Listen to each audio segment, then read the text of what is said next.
반갑습니다. 채널 카프리입니다. 오늘 딱설의 주제는 특수승리입니다. 일반적으로 유이왕을 비롯한 많은 게임들의 승리 방식은 상대의 라이프를 0으로 만드는 것입니다.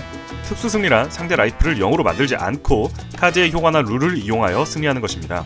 이 특수승리라는 게 조건만 갖춰진다면 듀얼을 날로 먹을 수 있기 때문에 코나미 쪽에서는 조건을 아주 어렵게 만들어 예능이나 로망의 영역으로 디자인하는 편입니다. 다음에 설명하겠지만 특수승리 카드들이 실전성을 갖게 되면 어떤 일들이 벌어지고 향후 어떤 제재를 먹었는지도 알 수 있겠네요. 특수승리하면 엑조디아, 엑조디아 하면 특수승리죠. 많은 분들이 다뤘던 만큼 카드의 성능을 먼저 말하기보다는 잼미니 시절 썰 몇 개 좀 풀어볼게요. 때는 유이왕이 한 팩에 1000원이던 시절, 엑조디아 5장을 모두 모은다는 것은 정말 하늘의 별 따기였습니다. 친구들 중 몇몇은 오른팔이나 왼다리 정도 집에 모셔놓는 게 전부였죠. 그러다 어느 날 한 친구가 엑조디아를 모두 모았고 듀얼을 신청했습니다. 뭐 진짜로 다 모은 건 아니고 한 피자집에서 피자를 먹으면 가짜 카드를 사은품으로 주는 행사를 했고 그 사은품 안에 가짜 엑조디아 파츠가 전부 들어있었던 거죠. 아무튼 그 친구는 패에 엑조디아를 모두 모아 특수승리를 했지만 옆에 훈수를 두던 잼민이들은 엑조디아 파츠를 필드에 모두 소환해야 이기는 것이라고 주장했습니다. 그 이유는 이 장면 때문이죠. 초딩이었던 친구들은 제대로 된 룰도 몰랐었고 애니메이션으로 룰을 배웠기 때문에 일어난 해프닝이었습니다. 파츠 5장을 모아야 하는 데다가 필드에 모두 꺼내놔야 승리할 수 있는 엑조디아 덱은 승률이 엄청 낮았고 그 친구의 엑조디아 덱은 며칠 뒤에 학교에서 사라졌습니다. 그렇게 시간이 지난 뒤 동네 파란을 불러일으킨 카드가 있었으니 암흑 대마법사라는 구울즈 카드였습니다. 공격력과 수비력이 무한대라서 공격에 일단 성공만 한다면 무조건 승리였고 공격력이 무한대였기 때문에 수비 표시 몬스터의 수비력은 의미가 없다는 그런 말도 안 되는 논리로 관통 효과까지 붙어 있었습니다. 이 짜가 카드가 보급됨에 따라 동네 듀얼 베타는 오직 재물을 2장 마련해서 이 카드를 꺼내고 공격하는 전술만을 사용하게 되었습니다. 지금 보니까 몬스터 2채로 드라곤을 꺼내는 그런 느낌이네요. 결국 덱의 다양성이 무시된다는 판단 하에 저희 초등학교에서는 금지 카드가 되었습니다.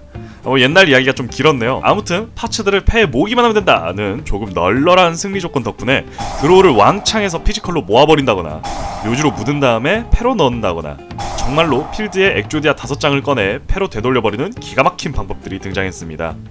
그 중에서 가장 생각나는 건 기어프리드와 나비의 단검 엘마, 도서관을 이용한 무한 부스팅 콤보입니다. 먼저 기어프리드와 도서관을 꺼내고 나비의 단검 엘마를 기어프리드에게 장착합니다. 기어프리드는 장착 마법이 자신에게 장착되었을 때 그것을 파괴하는 효과를 가졌죠. 이런 의미 없는 플레잉을 왜 하냐 싶겠지만 몬스터에 장착된 엘마는 묘지로 보내지지 않고 패로 되돌릴 수가 있습니다. 장착 마법도 마법이니까 도서관에는 마력 카운터가 1개 쌓이겠죠. 그리고 패에 있는 엘마를 다시 기어프리드에게 장착하고 기어프리드가 그 엘마를 파괴하고 파괴된 엘마를 패로 되돌리며 다시 도서관에 마력 카운터가 1개 더 쌓입니다. 이것을 계속 반복하다 보면은 결국 덱을 모두 드로우할 수 있게 되죠. 이렇게 업보를 쌓은 엘마는 돌아올 수 없는 먼 길을 떠나게 됩니다.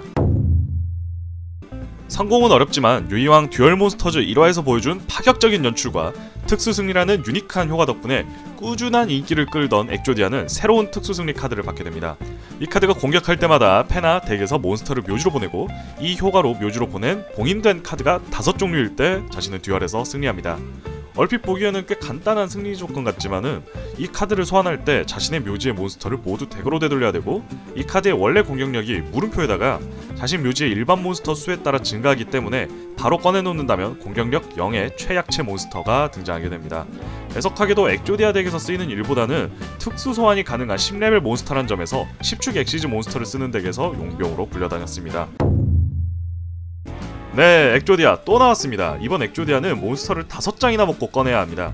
다행인 점은 어느 치킨과 다르게 제물로 바친 몬스터들의 공수합이 착실하게 이 카드에 쌓인다는 점이죠. 이렇게 어렵게 꺼낸 소신 엑조디아로 원래 주인이 상대가 되는 악마족이면서 어둠 속성인 몬스터를 파괴해야 자신은 승리합니다. 원래 주인 말이죠.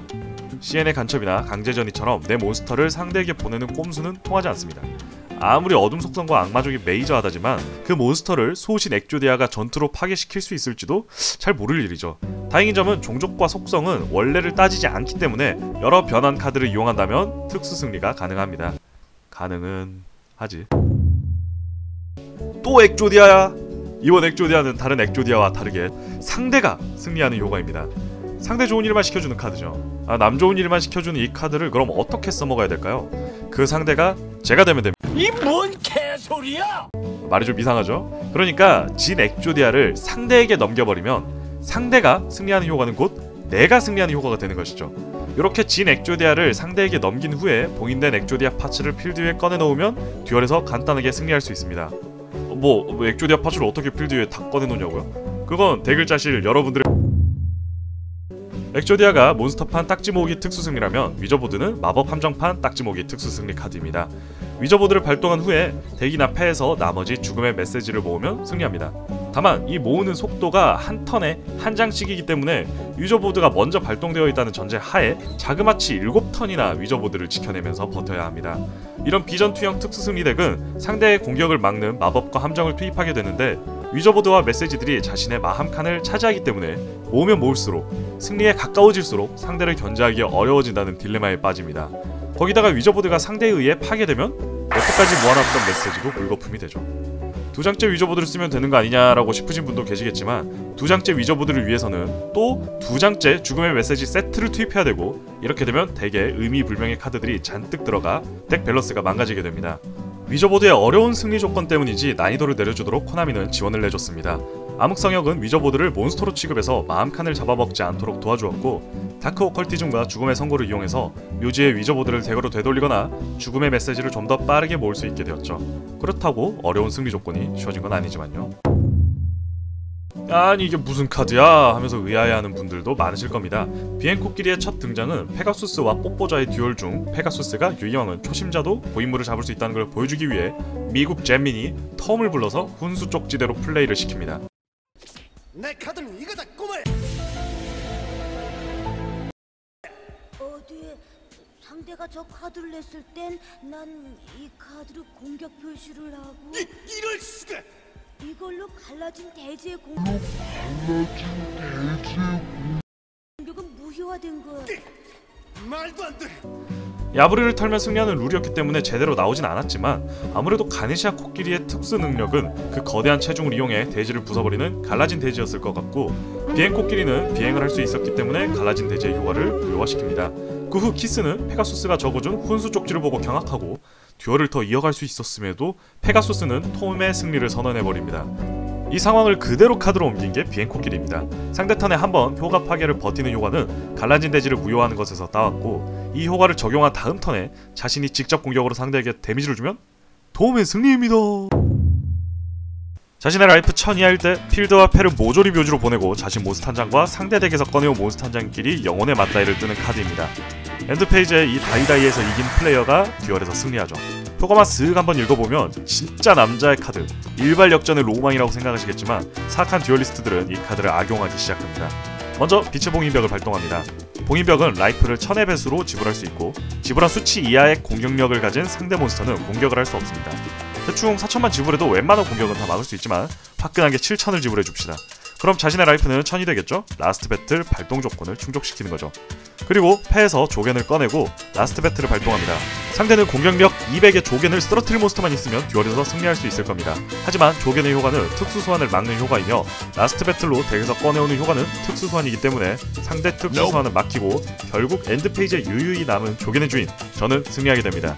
이렇게 간단하고 비상식적인 사용법 때문에 라스트 배틀은 특수 승리 카드 중 최초로 금지를 먹게 됩니다. 아 이거 설 특집으로 특수 승리 카드 썰을 싹 풀어보려고 했는데 야 이거 생각보다 엄청 많네요. 다음 특수 승리 카드들은 2부에서 만납시다. 안녕.